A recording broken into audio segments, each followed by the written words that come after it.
Também com mais Embrapa aqui no nosso programa, dessa vez com o pesquisador da Embrapa Floresta, o Ivar Wendling, que vai falar sobre uma tecnologia de clonagem via enxertia para o pinhão. Bom dia.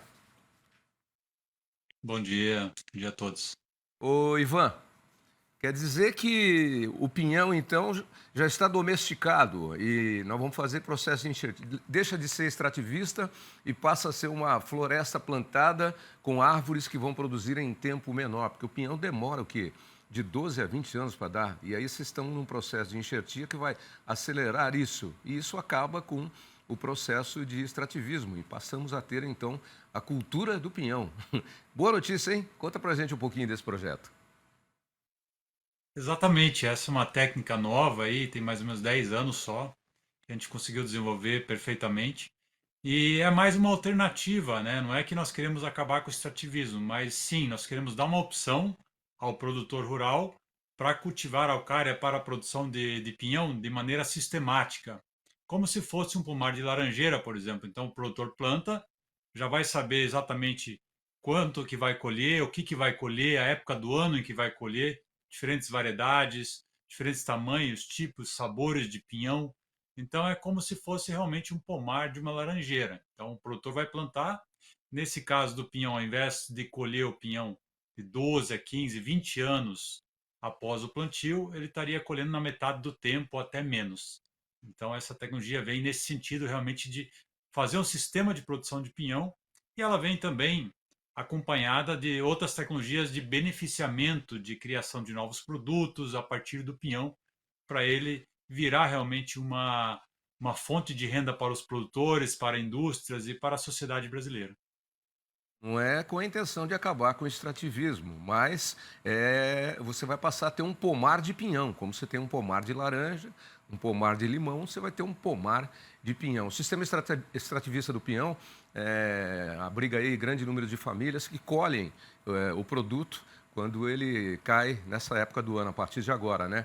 E a araucária, que dá o pinhão, é uma árvore típica aí das florestas do sul do Brasil, Paraná, Santa Catarina, nativa e muito importante também dentro do ecossistema. E aí ajudando na renda dessas famílias que se dedicam a catar o pinhão, como a gente diz aí no Paraná. Vai catar o pinhão para depois ensacar. Agora, com isso, com esse processo de enxertia, você vai, como você bem disse e eu frisei no começo, você vai criar um pomar de pinhão, né? Então, eu quero ter um pomar de pinhão. Aí eu vou comprar as mudas já com enxertia, vou lá colocar 100, 200 árvores, 50, não sei quantas, mas aí eu vou saber exatamente quando eu vou poder colher, quanto eu vou poder colher e a qualidade desse produto, sem dúvida alguma. E é uma técnica aí que você falou tem 10 anos que vem sendo pesquisada. É relativamente um período curto aí para uma pesquisa de melhoria de uma espécie, né? Está em torno aí de 10 anos, mas você já tem resultados positivos, então. Sim, sem dúvida. Ela vem sendo pesquisada há mais de 40 anos, Ah, tá. mas só em 10 anos que a gente dominou a tecnologia. Que a araucária é a única planta brasileira que tem uma característica que é totalmente diferente. Dá para fazer plantas somente de galho, que aí a planta vai atingir no máximo 3, 4 metros de altura. Você pode colher o pinhão na mão. E dá para fazer plantas de tronco. Então a gente não estava conseguindo fazer plantas de tronco que são mais similares a uma planta normal, né? Então essa foi a grande dificuldade realmente de conseguir levar essa tecnologia a realmente ser dominada. E hoje sim, nós temos já áreas em produção, as áreas experimentais primeiro, e algumas de produtores. Está iniciando a produção já de pinhão em áreas de produtores. E como qualquer técnica nova, né, É. início, muita gente não aposta nela, não acredita. Então agora sim, depois de ver esses primeiros resultados, o pessoal, o produtor acredita e que funciona e tem um potencial de renda conservando a floresta. Eu não sabia dessa característica da araucária. Eu me lembro mais dela em tronco, aquela árvore alta que dá com uma copa bem aberta. É, não fica muito embaixo dela não, porque quando cai um daqueles galhos lá, se cair em cima de um telhado, ai telhado. Se cair em cima da sua cabeça, ai sua cabeça. Mas então a técnica. E a outra árvore que tem da araucária, ela é baixa. Você colhe o pinhão na mão, é isso? Essa eu não conhecia. Exatamente, a gente chama de mini araucária. Uma derivação e somente quando a gente usa como pedaço propago para enxertia partes do galho, vai ficar somente um galho, uma planta de galho. Então esse foi o grande desafio, mas resultou numa técnica nova, diferente e única, né? Muito, muito interessante. Se consegue realmente 2 metros, 3 metros de altura produzir o pinhão. Mas essa é uma técnica que a gente não divulga muito, muito ainda, embora tenha produtores usando, porque a gente não conhece, não existe nenhum modelo no mundo de produção de uma planta de galho. Então a gente divulga mais esse de tronco, que esse sim está bem dominado, bem estudado, a gente já tem umas estimativas melhores de produção, tá? Tá, e como é que é feita essa enxertia? É, é uma. Que cavalo vocês usam? Vou usar aqui algumas coisas. Tem que usar um cavalo e aí fazer o enxerto, que aí você está trazendo certas mudanças para a planta que vai crescer dentro de determinados padrões, né? Elas vão ficar árvores, eu imagino aqui pelo processo de enxertia, vão ficar árvores padrão. Se você planta mudas padrão, elas vão crescer dentro do mesmo tempo, vão ter a mesma altura, possibilita inclusive algum tipo de mecanização ou facilitação, já que é um sistema mais homogêneo de produção. Assim como o eucalipto, assim como a própria seringueira foi domesticada, o eucalipto, que não é nosso, veio da Austrália, mas, enfim, essas árvores, pinos também, hoje tem florestas homogêneas. Vai ser mais ou menos isso, né? Porque na natureza a araucária é assim, é uma árvore aqui, a outra mais para lá, é mais ou menos como a seringueira nativa na Amazônia, né? Quando o sistema era extrativista. Ela vai reproduzindo de acordo com o ecossistema vai distribuindo as suas sementes, né? E ela vai se reproduzindo. Então, vamos ter uma floresta de araucária padrão, tudo igualzinha. Exatamente, a gente pode ter uma cultivar só, mas a gente recomenda mais cultivares que produzem inclusive em diferentes épocas do ano. Nós temos que colocar plantas masculinas e femininas. As femininas são aquelas que produzem o pinhão, as masculinas são as que vão polinizar as femininas para ter o pinhão. Então, mediante essa técnica, a gente sabe de antemão, antes de plantar, que aquela planta é masculina, que aquela é feminina. Na natureza, não. Se a gente plantar uma muda por meio do pinhão, não enxertada, metade vai dar uma planta masculina, metade vai dar plantas femininas. Então tem essa série de vantagens, né, nessa praticamente domesticação mesmo, né? Está no início, mas dá para chamar nesse termo, sim. Vai facilitar o manejo. Então, por isso que a gente chama isso de um sistema de produção comercial de pinhão.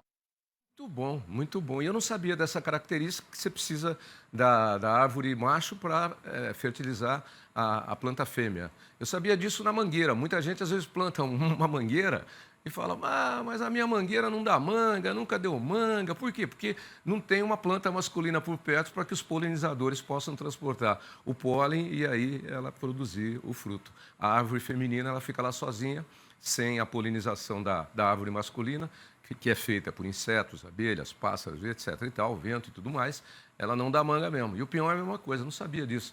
E claro, você falou, você não tem como identificar se ela vai ser uma árvore do sexo masculino ou do sexo feminino, né? Macho ou fêmea.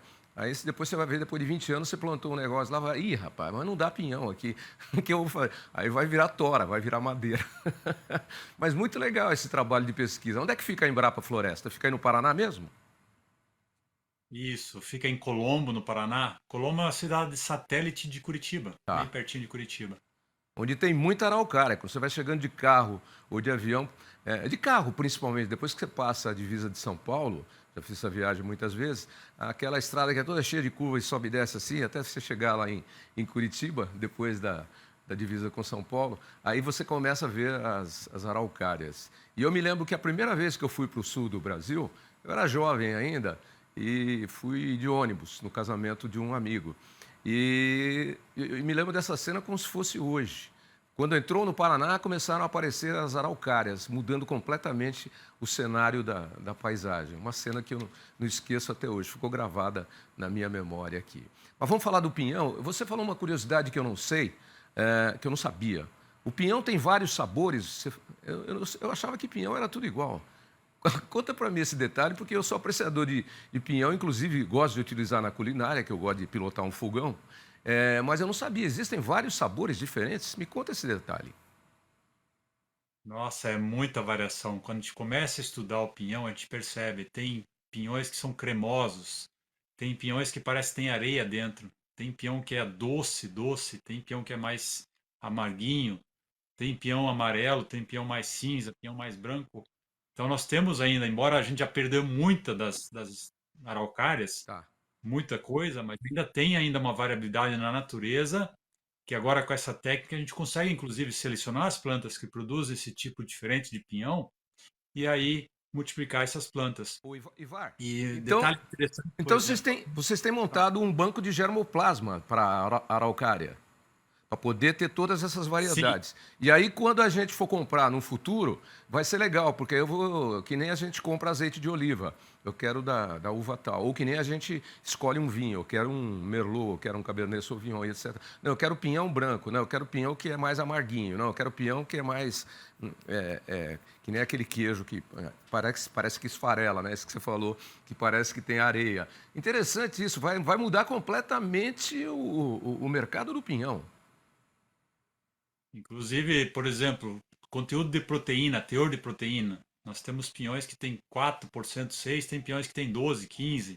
Então pode chegar num nível muito diferente do que tem hoje. Então essa é a ideia realmente. Nós estamos testando esses materiais diferentes em várias regiões, inclusive cabe ressaltar que pinhão não tem só no sul do Brasil. Tem também São Paulo, Sim, Minas Gerais, sim. Rio de Janeiro e uma partezinha do Espírito Santo. É bem interessante também. Nas Mas áreas, regiões mais altas e é, mais frias. nas áreas mais altas e mais frias. Nós temos aqui na região de Campos do Jordão.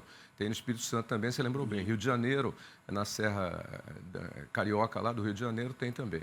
Interessante. Olha, eu continuaria conversando com você mais tempo, porque a conversa me agradou muito aqui e eu aprendi muita coisa sobre o pinhão, que eu já gostava e apreciava, e agora começa a época do pinhão. Agora é a época de vai pinhão na farofa, vai pinhão no arroz, vai pinhão com carne. Dá para fazer cada prato espetacular. Quem gosta de cozinhar sabe disso. Olha, Ivan, muito obrigado aí pela participação, parabéns pela pesquisa e aguardamos aí novidades nesse trabalho aí que vai mudar completamente o cenário do pinhão, o mercado do pinhão. Araucária, que é uma árvore brasileira, não tem mais em nenhum lugar do mundo. tem na Argentina e Paraguai Ah, muito pouco. Esse tem no Brasil. tá bom, tá bom. Aí. Vamos então valorizar esse nosso produto. Olha, deixa o endereço de Com internet, certeza. porque eu sei que muita gente vai ficar curiosa com esse assunto. Por favor, qual é o seu endereço? É www.embrapa.br/florestas. Tá. Tá aí na tela. Que fica em Colombo, que é uma cidade satélite de Curitiba, capital do estado do Paraná. E muito provavelmente a Embrapa Floresta fica rodeada por uma série de araucárias. Isso aí. E um abraço e ótima quinta-feira para você. Até breve. Obrigado, até mais.